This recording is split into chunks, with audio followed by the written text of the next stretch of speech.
Everybody wants to face each other. So is that where we're at right now with Canelo? No. Crawford needs the money. Crawford needs the money? Yeah, he needs the money. So how can you convince fans that he can beat Canelo? I ain't trying to convince y'all that he can beat Canelo. He's a good fighter. You know, I'm going to make all those doubters at the end of the day, at the end of the fight, they all going to cry when they get home. You know, and I meant that. I meant that. Gervonta Davis believes Canelo Alvarez will overwhelm and embarrass Terence Crawford when they fight. He explained that Crawford isn't unbeatable, pointing out how even Yuriorkis Gamboa once hurt him in the ring. To Davis, that moment proves Canelo's size and punching power will be too much for Crawford to handle. He feels the gap between them is obvious, and that Crawford's old vulnerabilities will show again against a stronger, more dangerous opponent. So how can you convince fans that he can beat Canelo? I ain't trying to convince y'all that he can beat Canelo. He's a good fighter. But, bro, I would say smaller fighters are always better than bigger fighters because they're smaller, they know how to move and things like that. But this guy is great at what he do. He got and another thing, bro. Terence Crawford has made a career out of silencing critics. The undisputed champion at both lightweight and welterweight is now preparing for his biggest challenge yet, stepping up to face Canelo Alvarez at super middleweight. While many question if he can handle Canelo's size and power, Crawford insists his skill will make the difference. Speaking with confidence, he warned that anyone doubting him will go home crying after the fight, showing his determination and mental strength as he takes on one of boxing's boldest moves. You know, I'm going to make all those doubters at the end of the day, at the end of the fight, they all going to cry when they get home. You know, and I meant that. I meant that. You know, everybody's talking about the size and, you know, me being a smaller fighter, but if you look on the stage, I've been sparring these big dudes my whole career. Like, how I'm gonna take a punch? They punch me every time we spar. So, you know, it's okay. You know, once we get in the ring and they see something different, like each and every time, there's gonna be another excuse why, the reason why Terence won and this and that and that is, but I can assure you, I'm gonna be victorious, and after that, we're gonna have another parade. Gervonta Davis, one of the top names at lightweight, hasn't held back his opinion on the upcoming Canelo Alvarez vs. Terence Crawford fight. Famous for his knockout power, Davis has consistently backed Canelo to win. He believes Alvarez's size, strength, and experience on the biggest stages will be too much for Crawford, who has never competed at this weight before.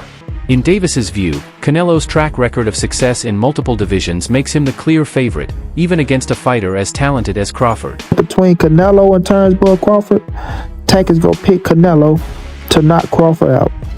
We all know Tank had his little run-ins with Bud and things of that nature, to where Bud say he will fight Tank at 147, which is crazy to me, right? Tank ain't going to no damn 147. But nonetheless, Gervonta Tank Davis go ride with Canelo, and, you know, he a smart man. You know, he a smart man, because I think everybody and their mama see that, you know, Canelo Alvarez is too big for Terence Crawford, just like Terence Crawford knew it. But Gervonta Tank Davis always picked Canelo over everybody. Doesn't matter who it is. Canelo Alvarez's resume and experience stand out in today's boxing world. Since his early clash with Floyd Mayweather, Alvarez has regularly stepped in against bigger, stronger opponents and proven himself at the highest level. Supporters argue that while Terence Crawford is pound-for-pound elite, he hasn't faced the same type of larger competition. For Canelo, that history of handling size disadvantages only adds to his confidence as he heads into another massive showdown. For knocking Canelo out, if Canelo lets Crawford get away with boxing, he may have a shot. If Canelo comes in there and boxes and cut the ring, Canelo has a chance of knocking Crawford out. What? Yeah. You said Canelo got a shot at knocking Crawford out? I think he does. Wow. Remember, Crawford coming up for 135. And I don't know if y'all remember when he fought Gamboa, Gamboa rocked him a little bit too. That was And a we long talking time about ago, Canelo Coach. Alvarez. That was a long time ago. If we gonna do that, Canelo got rocked by Jose Miguel Cotto. I didn't know that. But on the real, Canelo has faced a bigger opposition. He's faced a bigger and a harder punchers. Who has Crawford faced that's a big puncher? Canelo's taking more hard punches than Crawford. The tail of the tape is going to be if Crawford can take the power from Canelo, and can Canelo box with Crawford and potentially hurt him and finish the. Analysts caution fans against drawing too many comparisons from past fights when looking at this matchup. Canelo Alvarez is not Errol Spence Jr., and Terence Crawford is not Floyd Mayweather. Canelo has his own style built on explosive power, sharp upper body movement, and one of the toughest chins in the sport. On the other side, Crawford's adaptability and switch hitting make him unlike anyone else. Experts stress that this showdown can't be judged by old blueprints. It's a brand new clash of styles between two elite fighters, each bringing something unique to the ring. Crawford is a dog, that's a fact. Heart of a lion, that's a fact. Great boxer, great skills, high IQ, future Hall of Famer, that is a fact, ladies and gentlemen. You know what else is a fact, ladies and gentlemen? Terence Crawford cannot afford to get hit with these same shots by Saul Canelo Alvarez. Canelo Alvarez is not the mean machine. Canelo Alvarez is not Sean Porter. Canelo Alvarez is not Gamboa, and he's for damn sure not Errol Spence Jr. This like Terence Crawford is not Floyd Mayweather or Lara. We trying to say that Bud's gonna do the same thing that Mayweather was able to do. Two different styles, two different type of fighters. Mayweather is a pure boxer. Terence Crawford is not a pure boxer. That does not mean that he can't box. Before y'all try to kill me in the comment section. Yes, he has the ability to box, but Terence Crawford is a boxer puncher, ladies and gentlemen. He gives angles, but he doesn't move like a Floyd Mayweather or a Lara. He's not on his toes like that. And he also likes to exchange when he gets hurt, and that can be to his detriment. And if he exchanged with Canelo a little too long, it might be NyQuil time. But y'all let me know how y'all feel about this in the comment section. Canelo Alvarez steps into this fight with clear advantages in size and experience.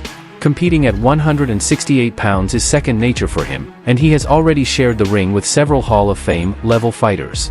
For Terence Crawford, however, this is new ground. What Crawford brings instead is elite skill. Many consider him the most technically gifted boxer in the sport today. His timing, counterpunching, and ability to switch stances make him a tough challenge for anyone. This fight ultimately comes down to a battle between Canelo's size and experience and Crawford's technique and adaptability. Have Canelo versus Crawford Gillette close. Now obviously Canelo has the size advantage. He's 3 weight divisions heavier than Crawford. And most people believe that Crawford carries the skill advantage, being an overall more skilled fighter. Neither guy is known for tremendous defense, but it's still solid. And of course, they're both chiseled into the Mount Rushmore of pugilism for their ironclad wills. The one area that people say Canelo might have the advantage is in experience fighting heavier dudes. Now, obviously, all fighters spar out of their weight classes. But when it comes to actually fighting in the pro ranks with those 10-ounce gloves, Canelo's the only one between the two of them that has a multitude of experience fighting super middleweights and light heavyweights in the pro ranks. So does this slight advantage give Canelo the nod and make him a bit of a favorite? Or is Crawford going to prove that size doesn't matter and it's skills that pay the bills? What do you guys think? Tell me in the comments.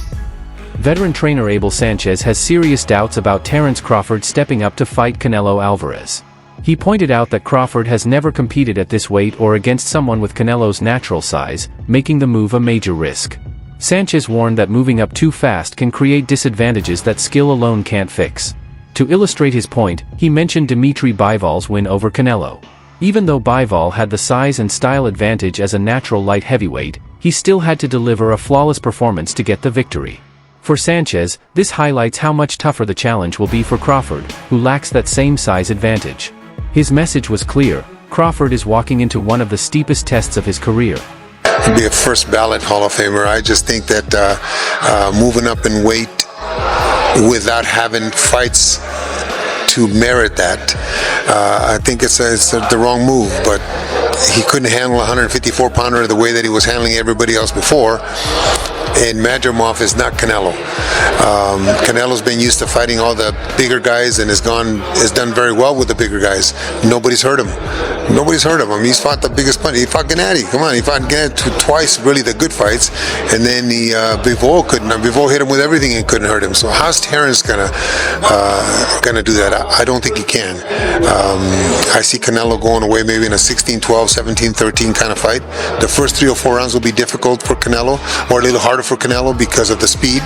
But once he assimilates, just like when Golovkin fought Kell Brook, the first 3 or 4 rounds where Kell was fast. But Terence is going to expose himself when he throws his punches, and Canelo's going to finally get this timing down, and I think we'll be able to control the fight. Do you see a version of Canelo now that is slowing down? Obviously, a lot of people might point towards the Williams School fight, but again, despite how that one played out, people talk about his lack of motivation maybe for a fight like that. But do you see this version of Canelo declining? No, I think the lack of motivation because of the opponent could have been the reason for that fight. I think these guys at that level, once they get a name, they're looking at a name. It's a different story. They're not only their motivation, but they're waking up earlier in the morning to go run. All those things come into play because they know they have a challenge ahead of them. One thing with the weight, and again, Buddy spoke to me about this, is he said that if he was Terence, he'd come in just over the 160 limit, so he's just inside the 168 limit to try and keep a bit more of that speed instead of just like bulking up. Did you agree with that sentiment, or if he was Terence, would you just bulk up? Well, let me say this. Like everybody else, I read or I watch some of the writings on the internet, and to see that Terence is weighing 186, 190 pounds,